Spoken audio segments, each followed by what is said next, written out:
রামিসা হত্যায় ক্ষোভে ফুঁসছে দেশ। দৃষ্টান্তমূলক শাস্তির দাবিতে প্রতিবাদ মিছিল, সড়ক অবরোধ। ভুক্তভোগী পরিবারকে সান্ত্বনা জানাতে শিশুটির বাসায় গেছেন প্রধানমন্ত্রী। সন্দেহভাজন হত্যাকারী সোহেল রানার নানা অপকর্মের খতিয়ান তদন্ত করে 1 মাসের মধ্যে বিচার করতে চায় সরকার। আমাদের পক্ষ থেকে এই বিচার প্রক্রিয়াটাকে সামনের দিকে দ্রুত সম্পন্ন করার জন্য যা কিছু করা সম্ভব আমরা সবটুকুই করব। 164 স্টেটমেন্ট এবং আরো সংক্ষিপ্ত তদন্ত যেটা করতে হয় করে চার্জশিট দাখিল করাটা খুব বেশি দিন লাগবে না। খুচরা পর্যায়ে ইউনিট প্রতি বিদ্যুতের দাম গড়ে প্রায় 1 টাকা বাড়ানোর প্রস্তাব বিতরণ সংস্থাগুলোর। হাসপাতাল, শিক্ষা প্রতিষ্ঠানে বাণিজ্যিক বিল চালুর বিষয়ে সমালোচনা।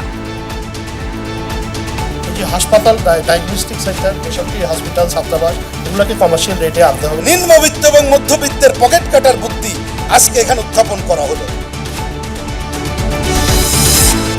কিছুতেই কমছে না হামের প্রকোপ। আজও কয়েক জেলায় 7 শিশুর মৃত্যু। টিকা সংশ্লিষ্টদের ঈদের ছুটি বাতিল করা হয়েছে জানালেন স্বাস্থ্যমন্ত্রী। ঢাকার বাইরে জমে উঠতে শুরু করেছে কোরবানির পশুর হাট। ব্যাপারীদের পাশাপাশি ভিড় করছেন ক্রেতারাও। দাম নিয়ে মিশ্র প্রতিক্রিয়া। 3 মণ, 3.5 মণ ওগুলো 1,10,000 থেকে।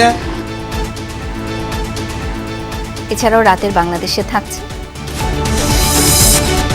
ঈদে পশু জবাইয়ে কড়াকড়িতে তোলপাড় পশ্চিমবঙ্গের রাজনীতি। গরুর বদলে বিকল্প পশু কোরবানির আহ্বান জানাচ্ছেন মুসলিম নেতারা।